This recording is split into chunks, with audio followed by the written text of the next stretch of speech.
Hello and welcome to episode 140. It's a pleasure today to be joined by Oscar Hokeah. A little bit about him. He's a regionalist Native American writer of literary fiction, interested in capturing intertribal, transnational, and multicultural aspects within two tribally specific communities, Tahlequah and Lawton, Oklahoma. He was raised inside these tribal circles and continues to reside there today. He's a citizen of Cherokee Nation and the Kiowa. Kyle, you said it perfect. Kiowa, thank you. Tribe of Oklahoma from his mother is the Hokeah and Stopp families, and he has Mexican heritage from his father, the Chavez family, who emigrated from Aldama, Chihuahua, Mexico. You can find the Stopp family, Cherokee, in Tahlequah, Oklahoma, and the Hokeahs, Kiowa, in Lawton, Oklahoma. Family on his Kiowa side, the Hokeah and Tosqua, through marriage, Hmm. organized the Oklahoma Gore Dance Club for over a decade, and he has family members actively involved with the Kiowa Tiapia Society, Comanche War Scout Society, and Comanche Little Pony Society. He spent nearly 20 years empowering Native American communities, from his work in Santa Fe, New Mexico with Intermountain Youth Centers and the Santa Fe Mountain Center. He has worked with Pueblo, Apache, and Diné peoples. Currently living in his hometown of Tahlequah, Oklahoma, in the heart of Cherokee Nation, he works with Indian child welfare, where he gives back to the community that nurtured and embedded the indigenous values he passes along to his children. He is a recipient of the Truman Capote Scholarship Award through IAIA and also winner of the Native Writer Award through the Taos Summer Writer Conference. His writing can be found in World Literature Today, American Short Fiction, South Dakota Review, Yellow Medicine Review, Surreal South, and Red Ink Magazine. His highly anticipated debut novel, and trust me, it's better than even the hype. It's called Calling for a Blanket Dance, and it came out on July 26th.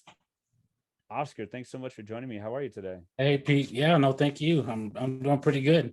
I'm excited to be here and be on Chills at Will's podcast. Hey, I appreciate that. Yeah, It's I've been honest. looking forward to this. Oh man, me too. It's an honor to have you. And speaking of like with the book coming out, is what's today, the 27th? So it's been a month and a day. Yeah, What's yeah. that been like? What's that like? That you were telling me a little bit before we started recording, like about some of the blitz, but like tell me about that. How it's been? No, it's been good. It's been good. I mean, that first day I think was a little crazy. The first 2 weeks, it was busy.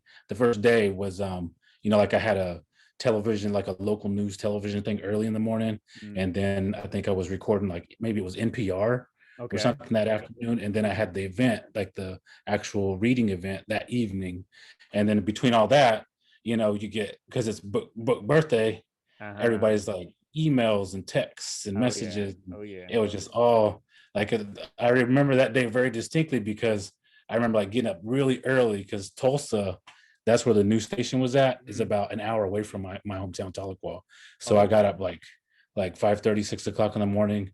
And so I could get there by, get ready and get there by 8. Uh, And it's because we were going on somewhere between 9 or so. And so it was just like, um, from like super early in the morning, just nonstop the oh entire day. man. Oh man. Um, but that was a bit of a ride. After that, it was more like, you know, like an event in the evening. Maybe I'm writing an article for Poets and Hmm. Writers Magazine or Lit Hub. Just things that are, I had to get done during those 2 weeks. Yeah. And but it was nice, getting that, and then some of the reviews are still coming in, Mm-hmm. and it's so that was cool to Yeah. see some of those start popping up, because I think that what happens is they save them, like they write them early, but then they save them for like Okay. that week or that second week, or so, and Sure. then they start releasing them. So all that kind of stuff starts coming up, and you see, you start getting on other lists and things like that. So it Uh-huh. was it was exciting, especially for, I'm 46. Yeah.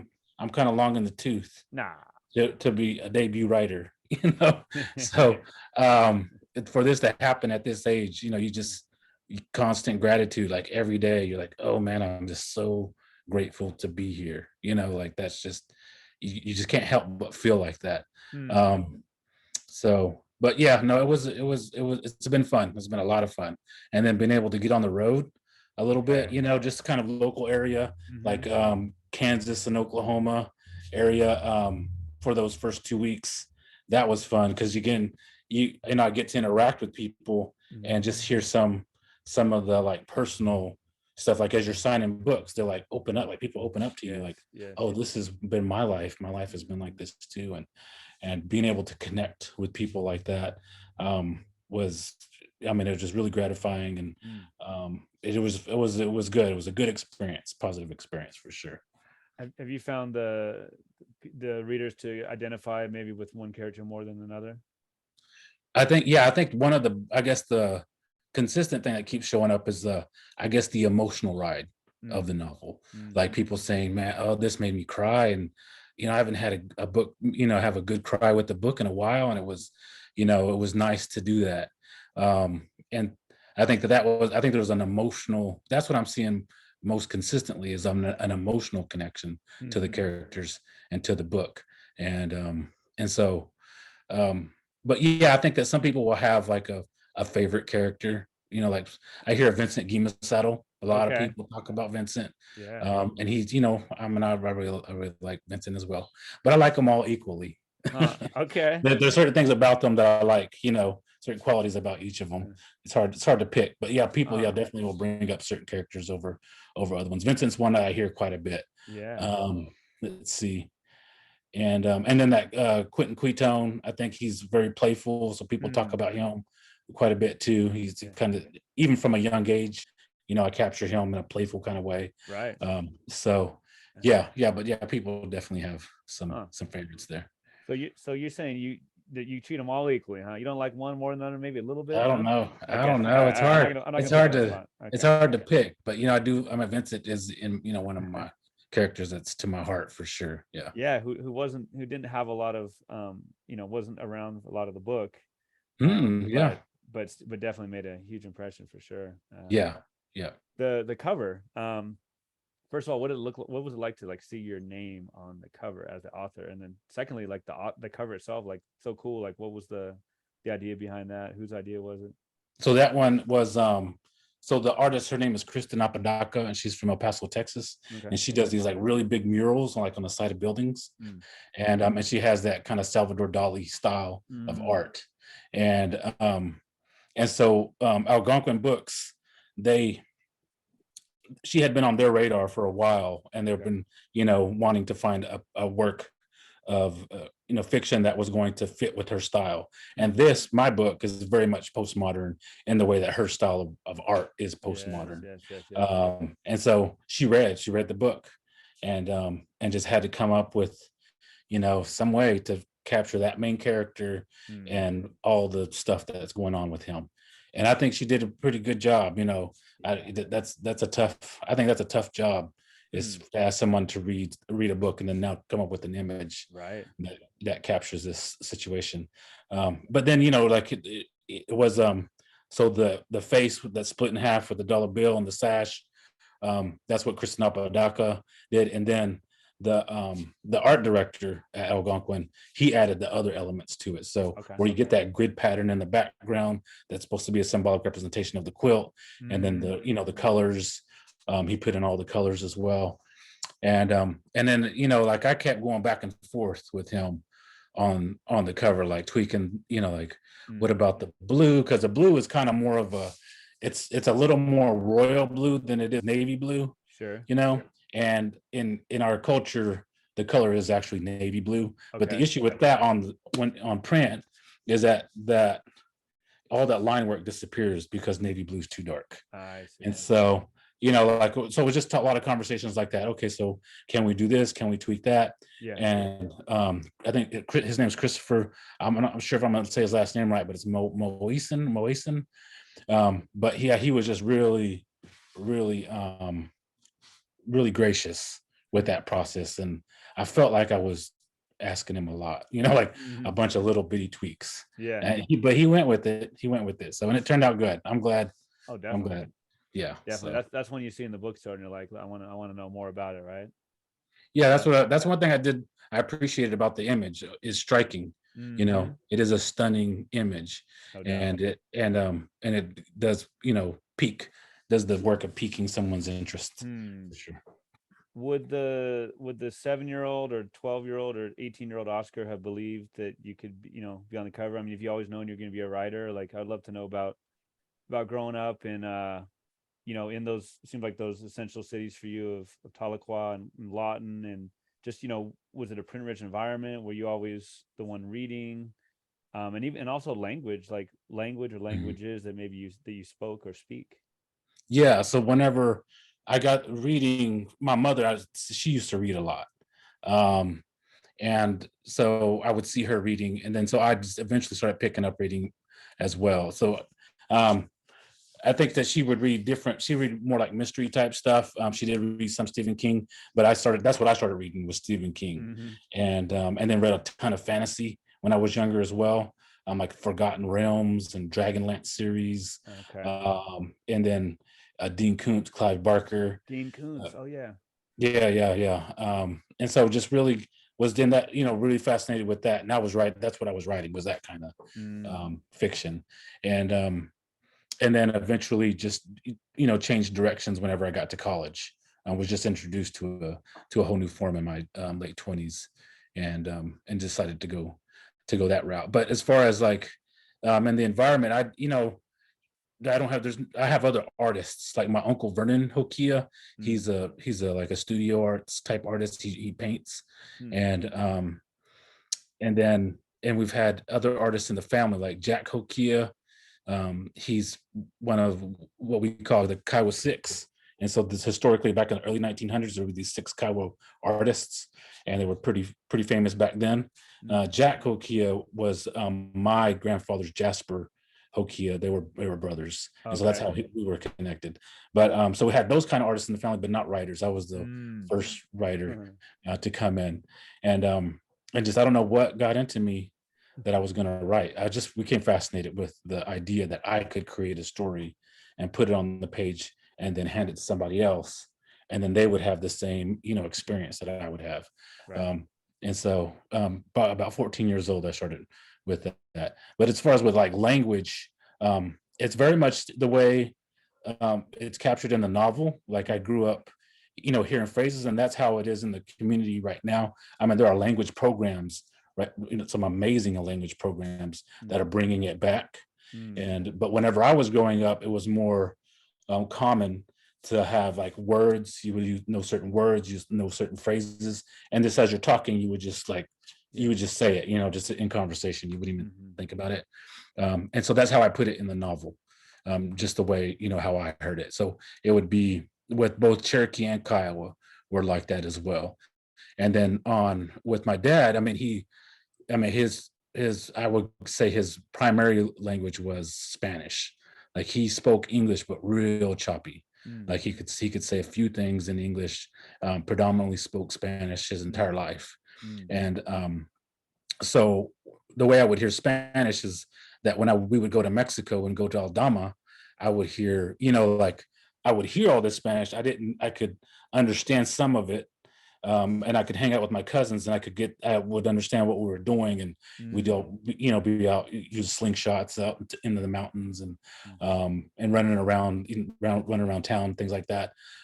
But I didn't speak it myself, you know, so I only knew phrases and words in Spanish as well, and so that's why it shows up like that inside of the novel. Mhm. Um, and it coincides with just the direction with language that I'm fascinated with, which are like the intersections of language. So Yes. you have, Kiowa, Cherokee, Spanish, and English all kind of mixed together in there, Mhm. and just laid on the page, like without a stop, without a hiccup, because that's how Yep. we use it. That we just say it and then we just keep going on, Mhm. and the people around us know what we're talking about. Mm. So, but yeah, just always been fascinated. Well, I guess especially once I got to college and started to study Mhm. literature, I really started to become fascinated with intersections. Um, I'm Kiowa, Cherokee, and Mexican myself, and so that's how I live my life, in those intersections, and just having um, that kind of interplay with language Mm. between multiple languages was how I grew up. So it made sense to me to Mhm. become fascinated by that. Mm. So culturally, intersections culturally, also with language, but also vernacular, like slang. So I'm Mhm. not just interested in Spanish. I'm interested in Spanish slang. I'm interested in Kiowa slang, Cherokee slang. So I use some words. Some of the words we use are you know um, grammatically correct, and with first Kiowa, Cherokee, and even Spanish as well. But some of it's slang. Some of it's just a colloquial way of saying something. Mm-hmm. And so I'm interested in capturing that dynamic as well, because of language is this living thing. It's fluid. It's constantly changing. We have this autonomy with it. We can play with it inside the community. We get to change it how we want to change it. Right. And so, yeah, I'm just super fascinated by that dynamic. Huh. Is there anything in those particular languages that like maybe maybe one of those Kiowa or Spanish or Cherokee, whatever, like lends itself more to like, I don't know, flowery description, and one of those is more like, I don't know, like practical. Do you ever like break down like about those languages? Are those languages similar in many ways, or do you feel like they're very distinct? I guess am more of community type of distinctions. So when I think of Kiowa community, I think of Kiowas being more playful. Okay. Kiowas are, I know that I just might be biased, I don't know, but like just really funny. Um,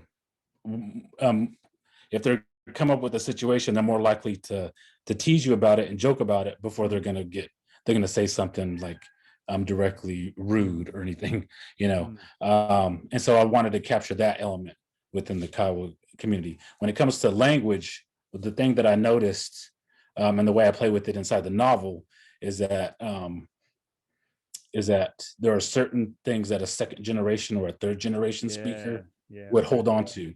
And so it's going to be like grandpa, grandma, mom, dad. So those kinds of familial terms is what we tend to hold on to, but also, to a certain degree, some of the bad words, we tend to, first, I don't know what it is about it. But I've noticed in my own life that those tend to hang on. But so maybe some of those descriptors that are, maybe a little more biting, tend to hold on. So because I see that play out in the community, I wanted to capture that inside of the novel as well. Yeah, that makes sense. I mean, growing up, not growing up speaking Spanish, I always wanted to know the bad words. And then now that when you're now kid, that now that I'm yeah. a Spanish teacher, the student asks me, teaches the bad words. I say, no, no sé nada, no hablo, no hablo nada de grosería, no, no, That's hablo funny. nada. So who were some of the writers or the books or the works that really turned you into a writer? You're talking about like more in like the college days and like kind of changed your paradigm. Like, who were some of those formative writers?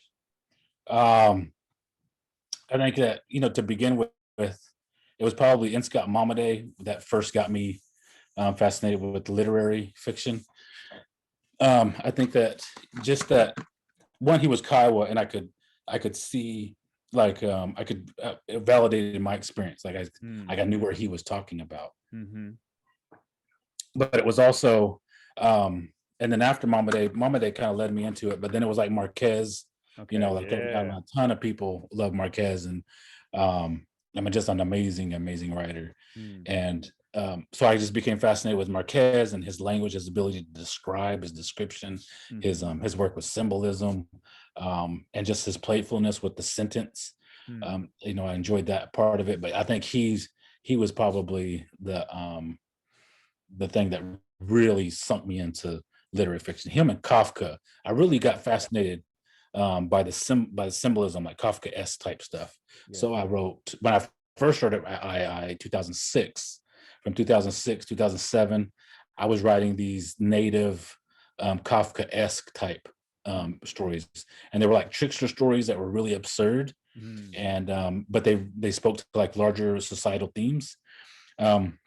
And I thought that's what I was going to do because I was just super fascinated with that style of writing. And then eventually I landed on Alice Munro, and I don't know what it was. I mean, she's a Canadian author, and here I am, this native Oklahoma boy. We're like radically two different people. But there was something about the way she would write that was alluring. And so I just became fascinated with her writing as well, and just started studying it, in and out. And so, but I think that's what it was at. It was in college when I decided to switch over to literary fiction. And it was around 2008, 2009, when I started to develop this style, this kind of intertribal, which started out specifically intertribal, because that's how I grew up. Like I have experiences when I was younger with Mm-hmm. my dad's side of the family, Mm-hmm. but my mom was a single mom, and so she raised me between her two tribes. She's full blood. She's half Kiowa, half Cherokee, Right. and so that's kind of what I knew. And you know, eventually, I wanted to. I could write that with confidence, but I also wanted to pay respect to the fact that I'm half Mexican. My dad's from Mexico. Mm-hmm. I have family in Aldama, Chihuahua right now. So I wanted to pay respect to that and just trying to figure out a way to honor it. Mm-hmm. And so then that's where you get the kind of transnational element. So I'm also interested in challenging that border, Yeah. moving back across that border, and what that, as far as an obstacle, what that means Right. for families Mm-hmm. just trying to visit, not anything. There's all this other junk that happens on that corridor right Mm. there. But I wanted to talk about it in the sense of, I just want to go see my cousins. I want to see my grandma. Mm. Mm. And what does that mean? I have to additionally juggle and deal with if I want to go see them. Mm. Well, yeah, I mean, obviously, I mean, so many writers in recent years and way before have obliterated that simplistic story, right? I mean, you're the one story, like you talk about there, your mom and your family come from intertribal situations, right? Hmm. There's no just, one, Native American, capital N, capital A. You talk about all the different groups, all the Hmm. different, like you talk about different generational groups within that, right? Hmm. Language. And then, I loved how you had to shout out to Momaday and Scott Momaday in the book, right? Oh yeah, yeah. With that part where there's a Hokeah, Yes. he doesn't get invited to the party. What was his first name? I think his first name was maybe Oscar in the book too. Well, I just put there was a Hokeah walking out of a bookstore. I let the reader deduce that it was. That was cool. I don't know. I don't think you call that an Easter egg. What do you call that? That was so cool. I was like, oh man, I I'm love not it. sure, but yeah, I just wanted to like a little dig at myself. You Like know. I was a nerdy dude that didn't get invited. But yeah, I had a bag full of books of Vince Scott Momaday. Um, Uh-huh. so That was so cool. That was like, yeah, that's like meta right there, right? That is meta, yeah, meta, meta. yeah. Who hasn't, you can define contemporary as much as you want or modern. Like who are some of the real contemporary writers who thrill you? Like who you're, reading today to get inspiration? Right now, I just kind of read across just different cultures right now, just um, to get some type of something different. Like after you've done this for a long time, you've read a lot of books, and you're just looking for something that's unique outside of your parameters. Hmm. And I think that I've just, read so much that that's what I tend to do. Mm-hmm. And so there's a book that came out this year called Valerio and I can't think of his name, the author's name, but he's from Puerto Rico. Okay. But yeah, I was super fascinated by that book because it was, one, it was about Puerto Rico and this Mm-hmm. hurricane and how he just wrapped the whole story around these events that, the way the hurricane damaged the island. Oh Um, wow. so, but just stuff like that, like just new things that are kind of outside of what I've normally might engage with, something culturally that's a little bit different, just to kind of give my, get a new perspective on Yeah. um, stuff. But there's a ton of, writers that are out there, that are native writers that are doing amazing things, like, Mm. we finally got Louis Erdrich to get the Pulitzer. Man, Yeah. I've been saying that Yeah. for over a decade at Oh least. Like, man. man, that was Erdrich has been a long time coming. They should have gave her a Pulitzer a long time ago. Mm. Um, so, but yeah, I mean, like Tommy Orange, Therese Mayett, Kelly Jo Ford, Brandon Hobson, Morgan J. Tolte, his stuff just came out this year. Okay. Chelsea Hicks, her book just came out this year Mm. as well. But there's just it's just an amazing time for Native literature for sure. No So doubt. just super stoked about it. No doubt. I was honored. I was able to speak to Brandon and Morgan. Morgan was pretty recently. Brandon was maybe a year and a half ago. But yeah, just Yeah. talent to say the least. So that book is called Velorio, and it's Aquino, Xavier Javier Yes. Navarro Aquino. And Yes. Yeah. Velorio is like the funeral. No, not the funeral, the viewing, I guess, right? Is that what it means in Spanish? Um, Like the viewing before the funeral, maybe. maybe it is. I think there might be a Yeah. character in the Okay. that ties it together. And you're talking Got about it. it's about the after the hurricane. Okay. Mhm. Oh man. So waiting for a blanket dance. What a book! What a book! It's been. You got a New York Times write up. Two New York Times write ups, maybe. I got yeah, well, I got the review and then I got the 9 books Right. out Right. this week or something. We recommend something like that. Yes. Yes. Yes. Yes. And it's just. I mean, it's just a dynamic, incredible read. Like you said, it's a roller coaster of emotions. The what was like the pitch maybe that you made? Like, how would you pitch this book to somebody who hasn't read it, or how did you pitch it maybe when you were before it was published? That it's a multi-generational coming of age story, and that centers on a main character by the name of Ever Gimasaddle, and and it's told through the voices of his family, and that the main I guess the trajectory of the novel is that the main character faces all these different obstacles, and Hmm. then as he kind of overcomes them, fate kind of knocks him back down, but his family kind of steps in to help him Hmm. pick him back up. And so I would call it like a decolonization narrative, Okay. not that like the process of decolonization, because we don't know what it's going to look like when or if we ever become decolonized. I don't know if that's ever Hmm. if we can even look at it like that, but the process of and the transformation that can happen within that kind of a narrative. But I guess that's what I was thinking in terms of whenever I really started to see this novel come together, Huh. was looking at it like it's a narrative, a transformation narrative that captures a process of decolonization for a character. Yeah, definitely a process. The epigraph is from N. Scott Momaday. You know, there's kind of like a quiet resistance, I guess you'd say, or a resistance like very like deep in the soul. Um, Mhm. how did you find that quote? What was it about that quote that made you want to use it as your epigraph? Just the enduring quality like of Native people dealing with colonization and um, and just kind of helping each other go through these moments, like e- as opposed to like having some type of ulterior motive. Like I think we've always historically wanted to share this land. I think right now we still want to share this land, Hmm. um, but like there's this constant pressure, this constant like exploitation. In today's world, there's definitely infringement on our sovereignty, and there's also this element of exploitation of taking this our identity as a resource like it's gold, right? Like so that's the new gold rush.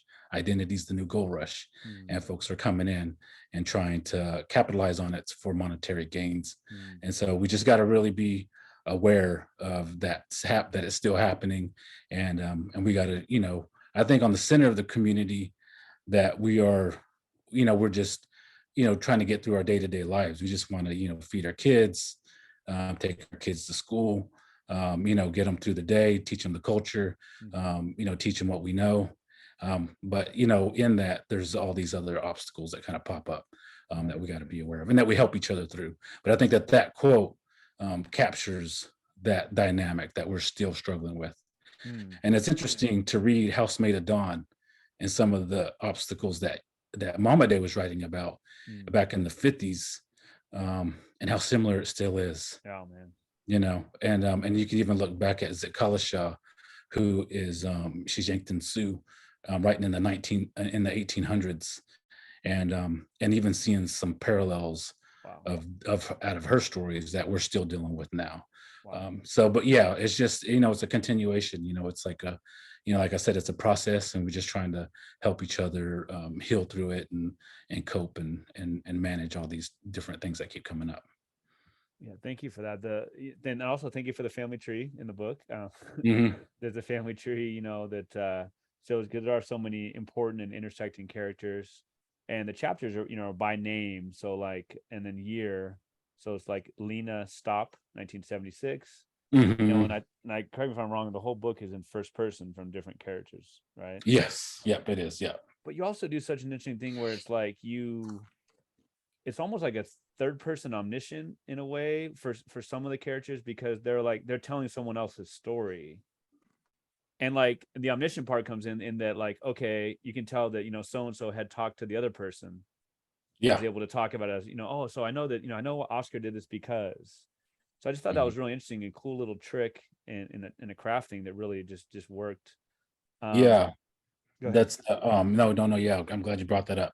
So it's that peripheral narration. So you Peripheral. get like not only do you get it with just like what you mentioned, like where it's like it's not just the main character, people talking about the main character, but Mm, other characters inside of the novel yeah, getting information from another character about the main character. no So doubt. yeah, it does that multiple kind of layer thing. But it's so one of those instances was where Sissy talks to Lena Stopp, Mm-hmm. who tells her stories about every Gima saddle. And so it's like it has those different elements at play. But Exactly. it's just like trying to be playful with the concept of peripheral narration and not be so like um use it in just like one way. Um but just wanting to capture peripheral narration in a unique kind Yep. of space, and having it from told not only from another character, but how does that look as it spans down to generations, Mm-hmm. and then how much of our identity is shaped by hearsay, you Sure. know, you know what I mean, Yeah. and I put in that word Gawoniski, which is Cherokee for gossip. Uh-huh. So that's what that word translates to, and so how much of who we are or our perception of ourselves is